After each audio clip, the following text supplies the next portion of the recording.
সালটা ছিল 1912। 1912 সালের 15 এপ্রিল। কি হয়েছিল? এক মর্মান্তিক ঘটনা, যে ঘটনা আমাদের সবাইকে নাড়িয়ে দিয়েছিল। হ্যাঁ, আজকে সেটা নিয়েই আলোচনা করব। 1912 সালের 15 আগস্ট, সেই শীতলতম রাত, যে রাতে টাইটানিকের মতন একটি জাহাজ সে একটি আইসবার্গে ধাক্কা খেয়ে তলিয়ে গেছিল সমুদ্রের অথই জলে। জাহাজটি ডুবে যাওয়ার উপক্রম হয়, তখন তার মধ্যে কি কি ঘটে এবং সেখান থেকে আমরা আমাদের জীবনে কি শিক্ষা গ্রহণ করতে পারি, সেটাই আজকে আপনাদের সাথে আলোচনা করব। তো নমস্কার, আমি লিপিকা, আমার ছোট্ট ইউটিউব চ্যানেলে তোমাদের সবাইকে স্বাগত। যখন জাহাজটি ডোবার উপক্রম হয়, তখন সবাই জাহাজের ভেতরে চিৎকার চেঁচামেচি করতে শুরু করে। লাইফ বোটে ওঠার জন্য হুড়োহুড়ি পড়ে যায়। পুরো ঘটনার মধ্যে একজন ব্যক্তি ছিল যে কিন্তু লাইফ বোটে ওঠার সুযোগ পাওয়া সত্ত্বেও জাহাজের মহিলা এবং বাচ্চাদের জন্য সে লাইফ বোটটি ছেড়ে দেয়। তার নাম কি জানেন? নাম হলো চার্লস জর্গেন। তখন সবাই বুঝে গেছিল যে অবস্থা ভীষণই ক্রিটিক্যাল। তখন কিন্তু এই চার্লসই তার বেকিং স্টাফদের একটা অনুরোধ করে। সে যে জাহাজের ভেতরে যত বিস্কিট, কেক, সমস্ত কিছু লাইফ বোটে যারা যাচ্ছেন তাদেরকে তাদের হাতে তুলে দেওয়া। কেন কি তারা যখন ক্ষুধায় আক্রান্ত হবে, তারা এইগুলো দিয়ে কাজ চালাতে পারবে। একটু আগেই আমি বললাম যে উনি নিজের জায়গা পর্যন্ত ছেড়ে দিয়েছিলেন লাইফ বোটে। তো এই সময় উনি বুঝেই গেছিলেন যে ওনার আর বেঁচে থাকা একদমই সম্ভব নয়। জাহাজ তখন ডুবতে বসেছে।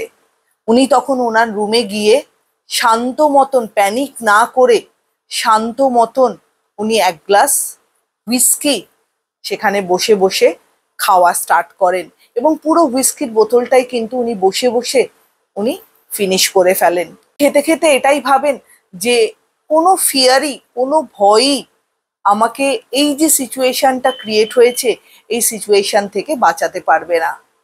তার থেকে আমি কাম থাকি, আমি ঠান্ডা মাথায় থাকি এবং এই সিচুয়েশনটাকে ভয় না পেয়ে এটাতে কাম থেকে আমি এটাকে এনজয়। ফাইনালি যখন জাহাজটি ডুবে যায়, চার্লসও কিন্তু সাথে সাথে সমুদ্রের জলে ডুবে যাওয়ার উপক্রম হয়।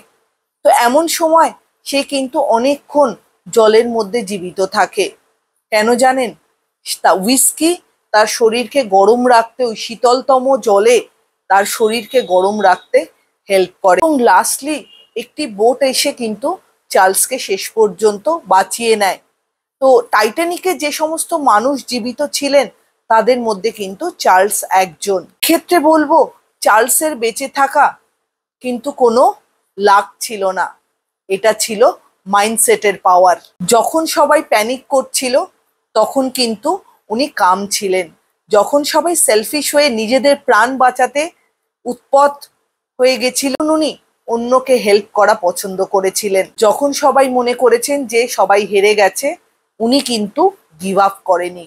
তাহলে বন্ধুরা, আমার এই ভিডিওটা বা এই গল্পটার মধ্যে দিয়ে, এটা কিন্তু সত্যি ঘটনা, আমার এই ঘটনাটা বলার একটাই উদ্দেশ্য যে যে কোনো পরিস্থিতি আমাদের জীবনে আসুক না কেন, প্যানিক না করে, ভয় না পেরে সেই সিচুয়েশনকে মোকাবিলা করা এবং সিচুয়েশনে কাম থেকে নিজের মেন্টালিটিকে একটা স্টেবল পজিশনে রেখে সেই সিচুয়েশনের সাথে মোকাবিলা করা।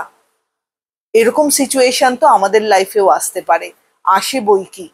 তো এইরকম সিচুয়েশনে নিজেকে, নিজের পেশেন্স না হারিয়ে, নিজেকে শক্ত রেখে এই সিচুয়েশনের সাথে ডিল করতে হবে, কাম থাকতে হবে, নিজের মেন্টালিটিটাকে পিসফুল রাখতে হবে। তাহলেই দেখবেন যে কোনো সিচুয়েশনে সাথে মোকাবেলার ক্ষমতা কিন্তু আমাদের ভেতরেও এসে যাবে। ভিডিওটা কেমন লাগলো অবশ্যই আমাকে জানাবেন। ভালো লাগলে চ্যানেলটা লাইক অ্যান্ড সাবস্ক্রাইব করে দেবেন। সবাই ভালো থাকবেন, সুস্থ থাকবেন। নমস্কার।